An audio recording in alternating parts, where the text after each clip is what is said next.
બંદગીમાં રાખેલા રોજાઓની આજે પૂર્ણાહુતિ થતાં ઈદ ઉલ ફિત્રની સમગ્ર કચ્છમાં હર્ષોલ્લાસ સાથે ઉજવણી કરવામાં આવી રહી છે। પાટનગર ભુજ સહિત સમગ્ર જિલ્લામાં મુસ્લિમ સમાજના ભાઈઓએ મુખ્ય ઈદગાહ ખાતે સામૂહિક નમાજ પઢી દેશમાં શાંતિ અને સદા ભાઈચારો બની રહે તેવી દુઆ માંગી હતી। નમાઝ બાદ સૌએ એકમેકને ગળે મળી ઈદની શુભેચ્છા પાઠવી હતી। ભુજ શહેરના હમીરસર તળાવ કિનારે આવેલી મુખ્ય ઈદગાહ ખાતે આજે ગુરુવાર સવારે મુસ્લિમ સમાજના અંદાજિત 5000 જેટલા ભાઈઓએ સામૂહિક નમાઝ અદા કરી હતી। સૈયદ ખેરસા બાપુએ ખુતબો પઢાવ્યો હતો, જ્યારે મૌલાના અતારીએ તકરીર રજૂ કરી હતી। આ વેળાએ ઈદગાહ કમિટી વતીથી અલી મામદ જત, આમદ ભટ્ટી, સૈયદ જલાલ શાહ અને જુમા નોડે દ્વારા ઉપસ્થિત ધર્મગુરુઓનું સન્માન કરવામાં આવ્યું હતું। નમાઝ બાદ મુસ્લિમ સમાજના ભાઈઓએ એકમેકને ગળે મળી ઈદની શુભેચ્છા પાઠવી હતી। अस्सलामु अलैकुम व रहमतुल्लाहि व बरकातुहू। मेरा नाम सैयद खैरशाह हाजी हाशिम शाह। सबसे पहले तो मैं अपनी और सादात ज़वील एहतराम की जानिब से आप तमाम लोगों को ईद उल फ़ित्र की खूब खूब मुबारकबादी पेश करता हूँ। ईद उल फ़ित्र आलम इस्लाम का एक मजहबी त्यौहार है जो हर साल बड़ी अकीदत और जोश व खरोश से एक शव्वाल को मनाया जाता है, जबकि शव्वाल इस्लामी कैलेंडर का 10वां महीना है। ईद के दिन रोज़ों का सिलसिला ख़त्म होता है और उस दिन अल्लाह तबारक व ताला अपने बंदों को रोज़ा और इबादत रमज़ान का सवाब अता फ़रमाता है। आज का दिन ईद का दिन है। ईद के दिन पर रोज़ों का सिलसिला ख़त्म हुआ और अल्लाह तबारक व ताला से इनामत पाने का दिन है, तो इससे बढ़कर खुशी और मुसरत का मौका क्या हो सकता है। यही वजह है कि उम्मत मुस्लिमा में इस दिन को एक ख़ास मकाम और अहमियत हासिल है।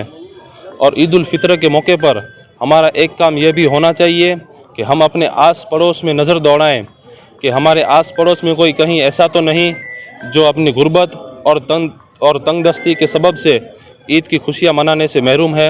और अगर ऐसा है तो यकीन जानिए हम कितने ही अच्छे कपड़े पहन ले, तवील दस्तरखान बिछा ले, ईदियाँ बांटते फिरते रहें, हमारी ईद ईद कहलाने के काबिल ही नहीं जिसमें दीगर अफराद शामिल न हो।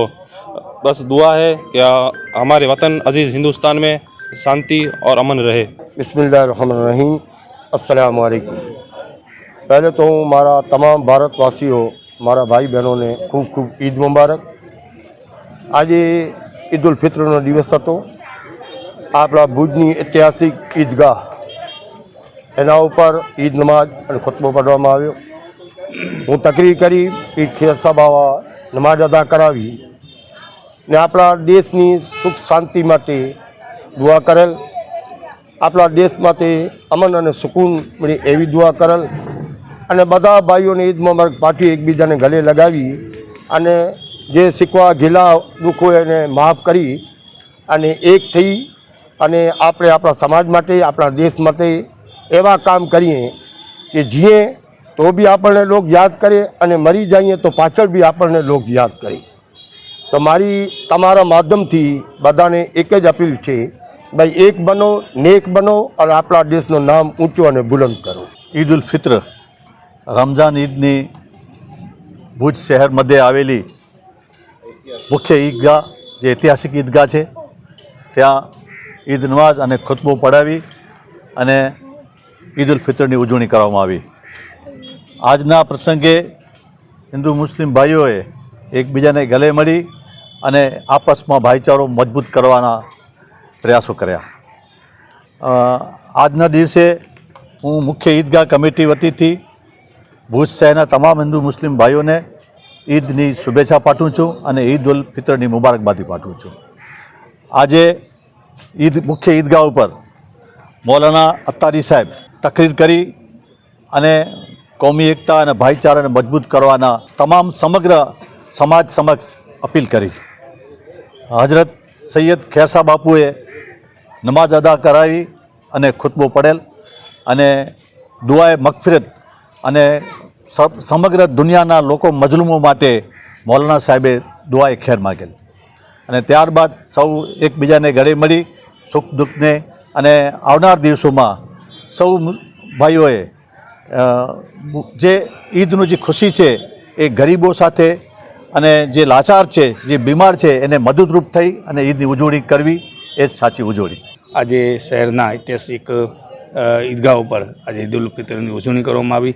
એમાં અમારા મુરબ્બી અને અમારા ધર્મગુરુ એવા હાજી ખેર સાહેબ નમાજ પઢાવી, ખુતબો અતાડી સાહેબ પર આવ્યો અને મુસ્લિમ સમાજના તમામ સિનિયર આગેવાનો હાજર રહી એકબીજાને શુભેચ્છા પાઠવી. ને ખાસ કરીને આજે દુઆ કરવામાં આવી કે આપણો આવતો વરસ અને આવતો જૂન મહિનો વરસાદ સિંચારો થાય અને સારામાં સારો વરસાદ પડે અને ભારત દેશમાં અખંડ ભારત રહે અને ભારતમાં કોમી એકતા ભાઈચારાના જે આપણી મિસાલ છે એ કાયમી રહે. આજના ઈદ ઉલ ફિત્ર પ્રસંગે આપણે કંઈ કે સારા કપડાં પહેર્યા, આ કર્યો ઓ કર્યો, એના કરતાં પણ જે ગરીબ માણસ હોય એને આપણે એક મદદ કરીએ તો મને લાગે છે એનાથી મોટી કોઈ ઈદની ઉજવણી ન કરે. આજના કાર્યક્રમમાં અમારા ધર્મગુરુઓ, વડીલો, સાહેબો, વડીલો અને મુસ્લિમ સમાજના આગેવાનો એવા અહેમદભાઈ ભટ્ટી, હાજી અલી મોહમ્મદભાઈ જત, જુમાભાઈ નોડે, બાહેરભાઈ, બાવા સાહેબો, ખેરસા બાવા વગેરે વગેરે આગેવાનો એકબીજાને શુભેચ્છા પાઠવી અને અખંડ ભારત રહે અને ભારતની એકતા રહે એવી દુઆ કરવામાં આવી હતી.